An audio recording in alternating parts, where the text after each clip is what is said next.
Okay, good morning, everybody. We had some more problems. We don't know how to do what we're doing really well. But anyway, we are live now. We're running a little late, but we're going to go ahead and do this no matter what. This is the work that we're supposed to do, and regardless of what issues and problems we have, um, we're going to work through them. So I want to start out by thanking whatever energies are in the building for being here.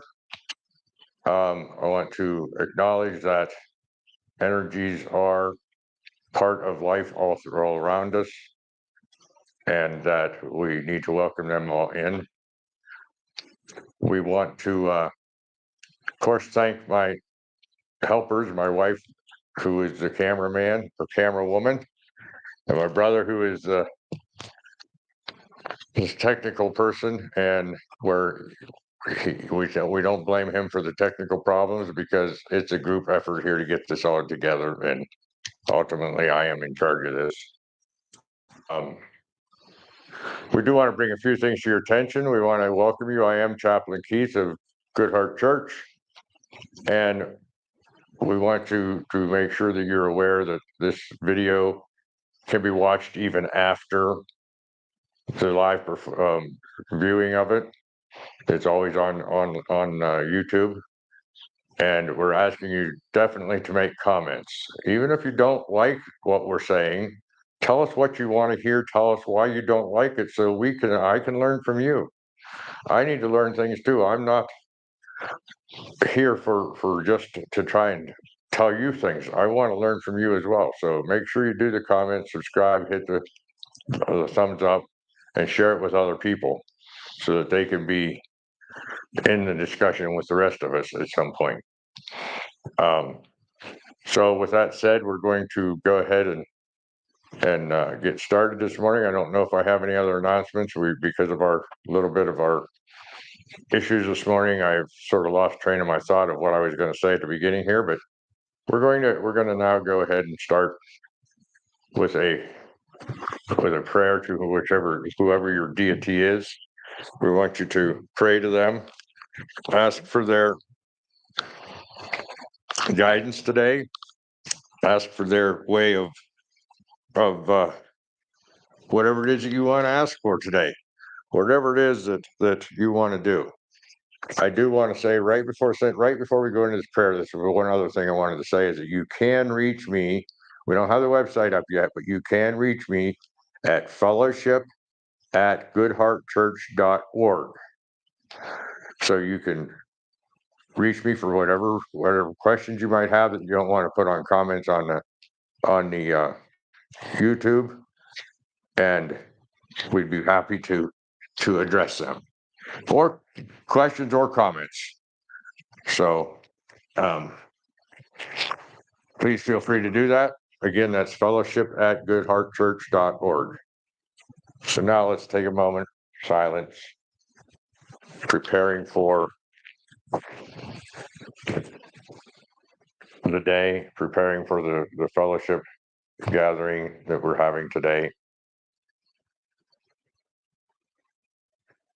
Speak with your deity for a few moments.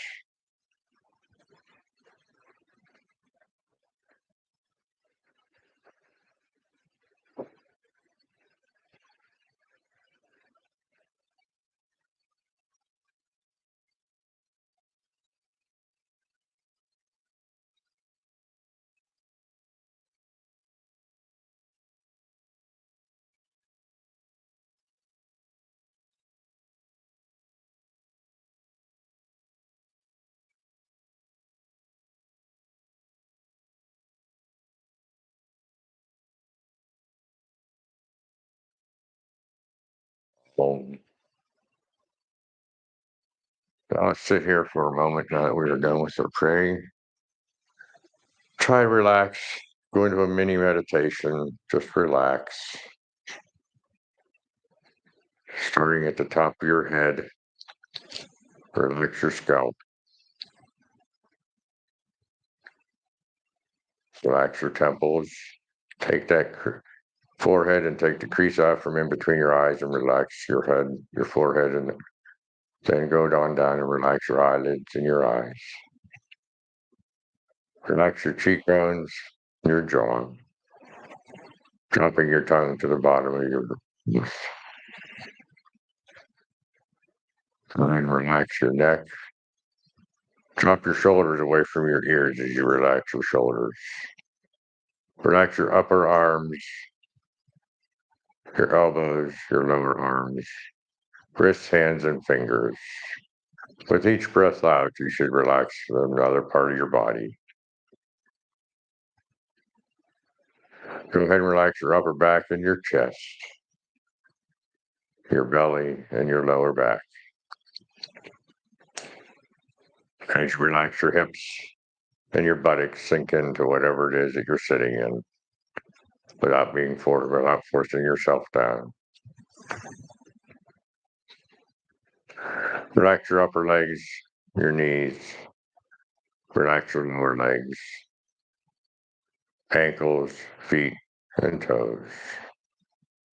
Take a few moments now to continue to relax and just listen to whatever the guidance you might get today so that you may be able to gather what it is you're supposed to gather today from this gathering and be part of whatever it is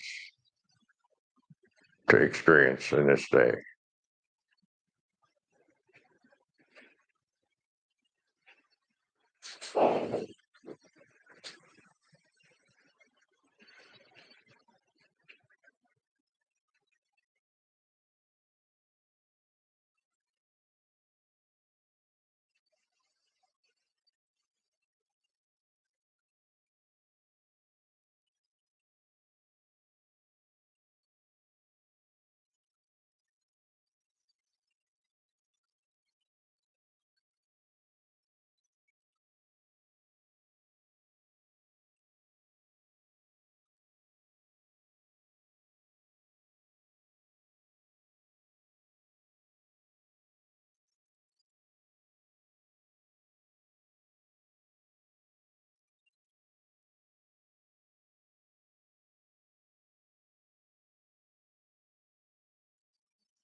That you have prayed and you have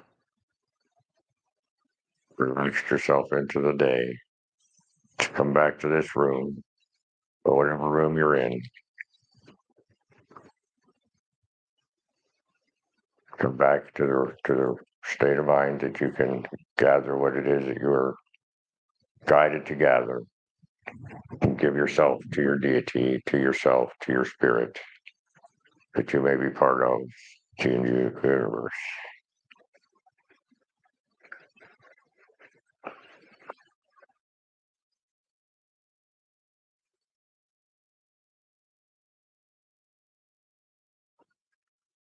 Okay, so today we want to discuss being a free thinker. What do I mean by being a free thinker? What I mean by that is simply think for yourself. Don't let the other people tell you how to believe, tell you how to think, tell you what to deal, how to be in this world. Um, we are always being taught to be part of the status quo.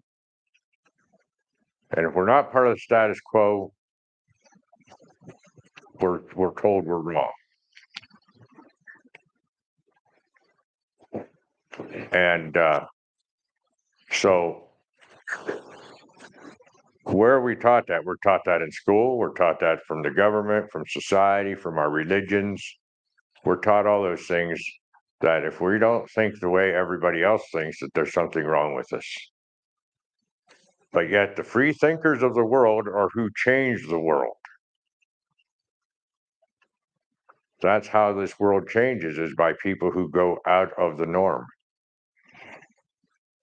Um, that's mostly in science does that happen, that we can see as a general rule.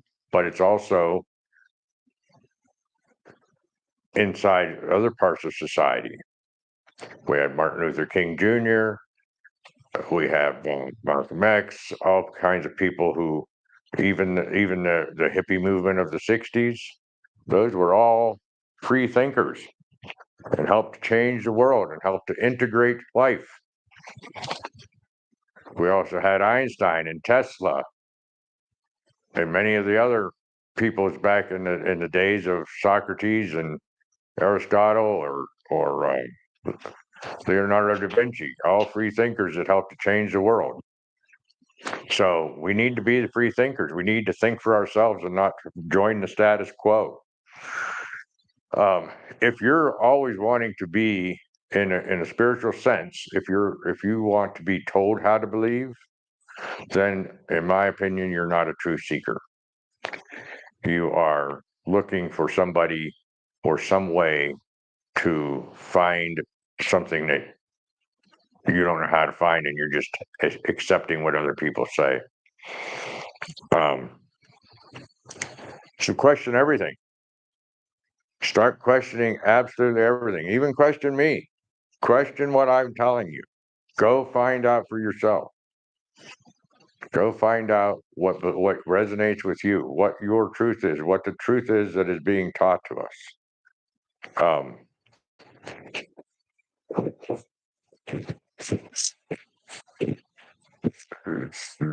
There's many things that can be, and I can expand on this later if I get questions and comments from people, because I don't really know where people want me to be on this, but it's about questioning everything. It's about finding out your answers. You know, there was one point, there was a young lady who, every time she made spaghetti and she boiled her spaghetti noodles, she broke them in half to put them in the pan. She had a great big pan, but she always broke the spaghetti in half to put them in the pan. And one day her husband finally said to her, "Honey, why do you always break the spaghetti to go into the pan?" And she said, "Well, that's just the way my mother did it. That's what she taught me to do." He said, "Well, that makes no sense to me." So she went back to her mother and I said, "Mom," she said, "why is it that you break the spaghetti in half to put it into the pan when you cook spaghetti?" And her mother said, "Because my pot's not big enough to put the whole spaghetti noodles in at one time. I have to break them in half." She wasn't a free thinker. She just took what her mother said and said that was the way it had to be. She never questioned anything. Just a small little funny example of how we are so conditioned by society and people around us that we don't question them. We just say, "Oh, that must be the way it is." You don't have to break the spaghetti noodles if you have a big enough pan. You don't have to believe what your neighbor believes, because you have a brain of your own, you have a heart of your own, and you can think through your heart and through your brain on your own. There's so much information out there that can be used to help you. Um,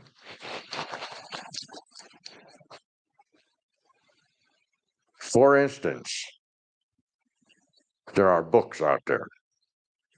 There are videos out there. And let's just talk a little bit about those books and videos. I'm not going to give you any books to read or anything, but let's just remember that there's what they call author bias in both books and videos. Maybe it's videographer bias. But my point is, we all have our own way of seeing things and thinking through things. but it's the common line between all the different books that you read. It's the common line that you see in the videos and in the books combined that might be what you're looking for to be the truth. It may not be what I'm telling you. It may not be what your neighbor's telling you, but there might be a piece of that that is there. There might be a piece of everything that can what weave together as the truth.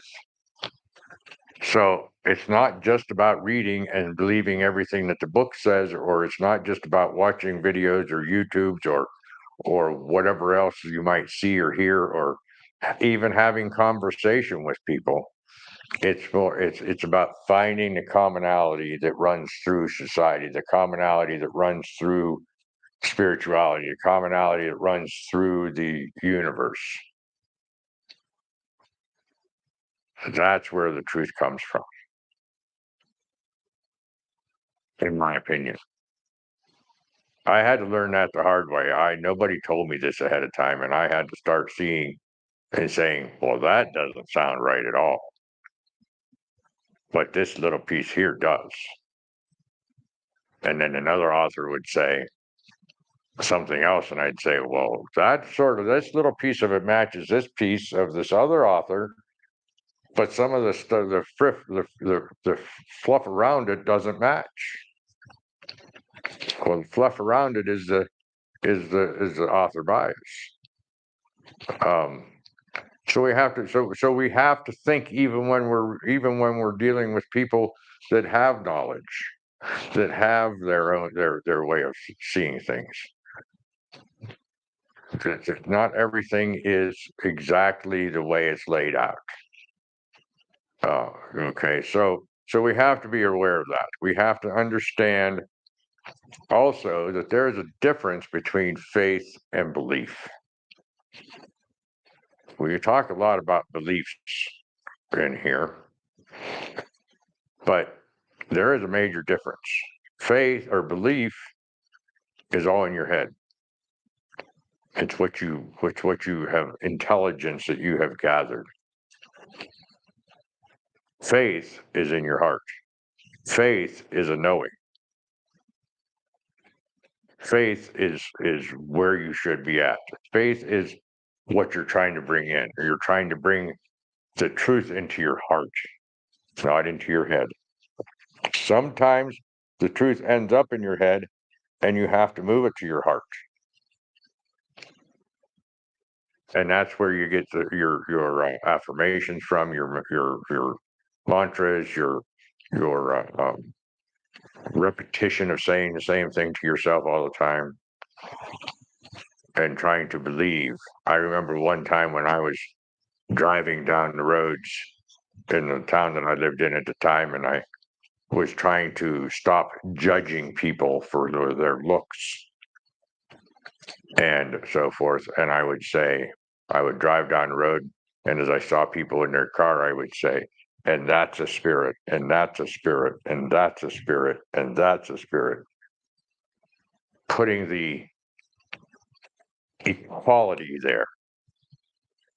And that helped to bring it into my heart that every person is equal, that every person is a spirit in a human body, that every person is deserves to be here because I'm not living their life. They are living their life and they deserve to be here because you don't come to earth just to be undeserving.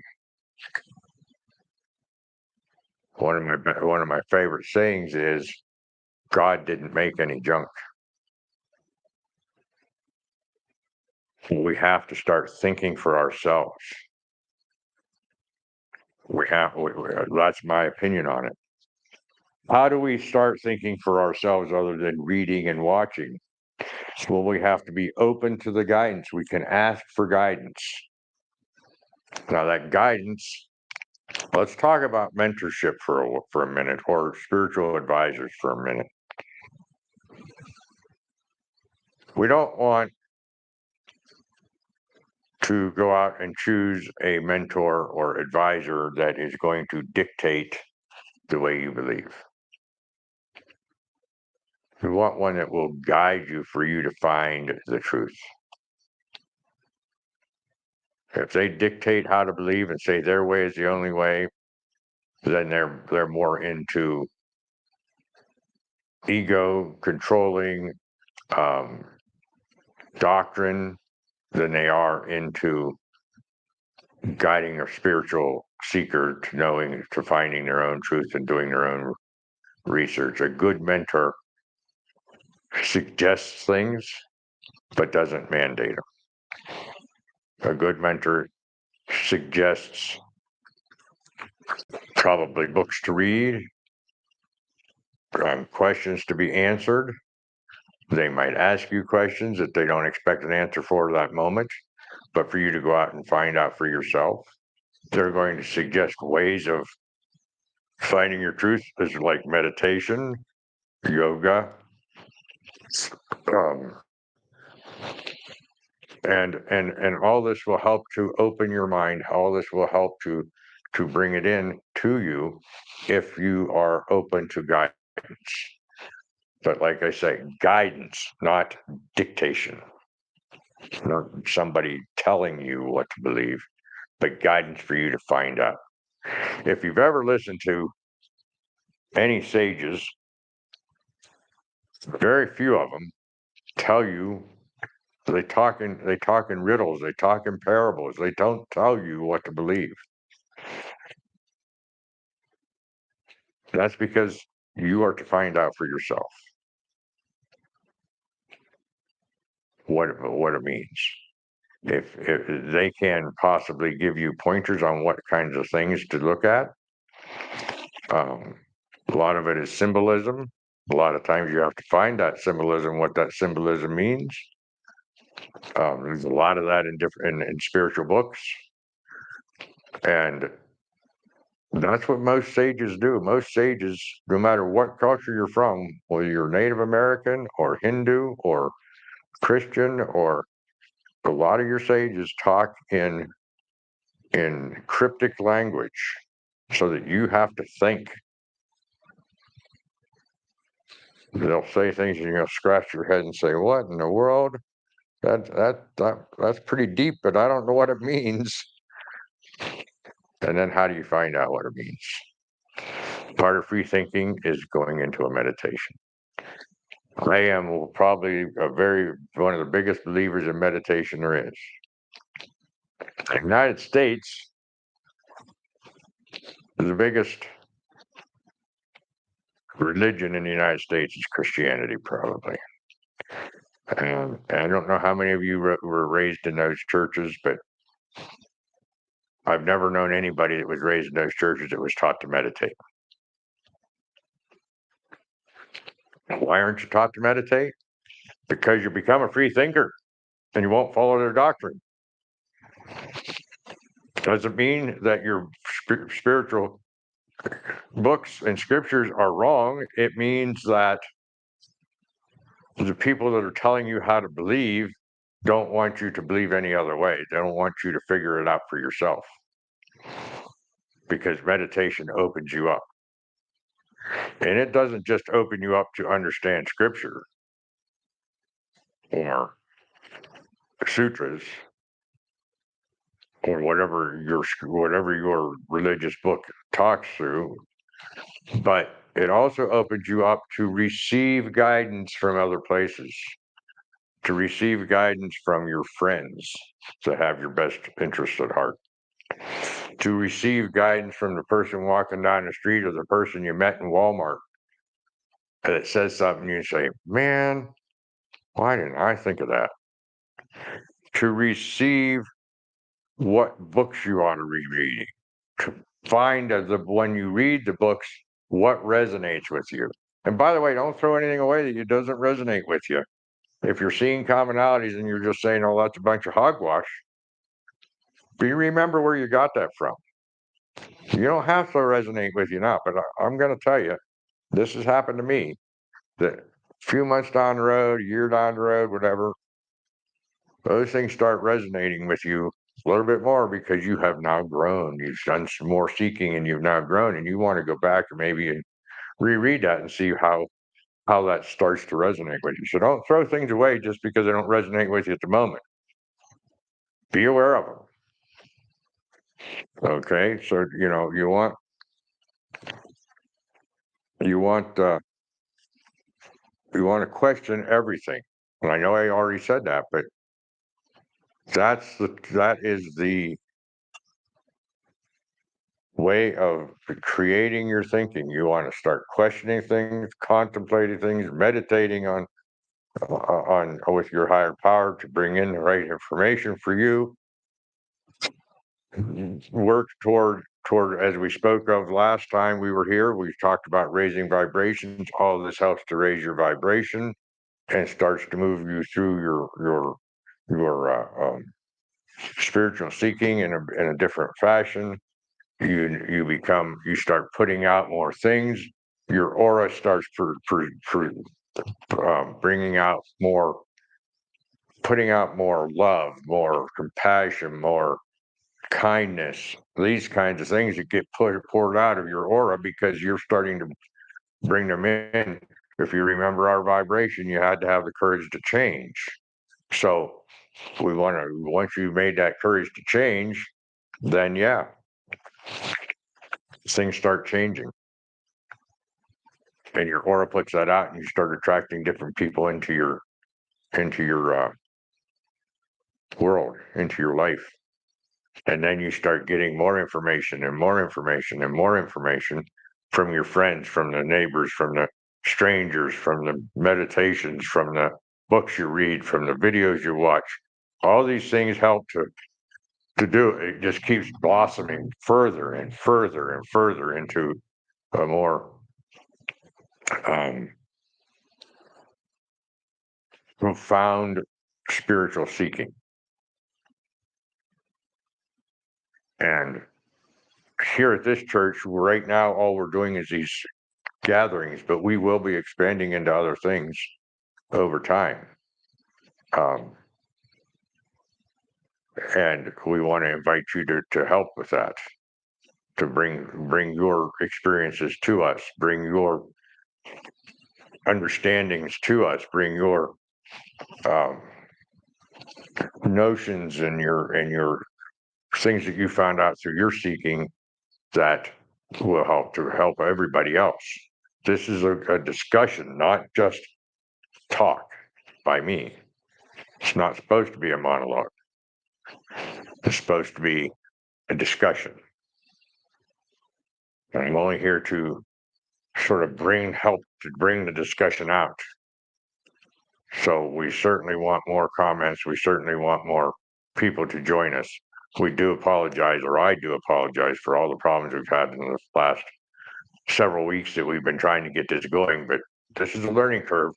Live shows are not as easy as you think they are. I can do a video, and I have in the past many videos where I record something, I put it on a computer, I edit it, and then I put it out there, and it looks perfect. But it wasn't. So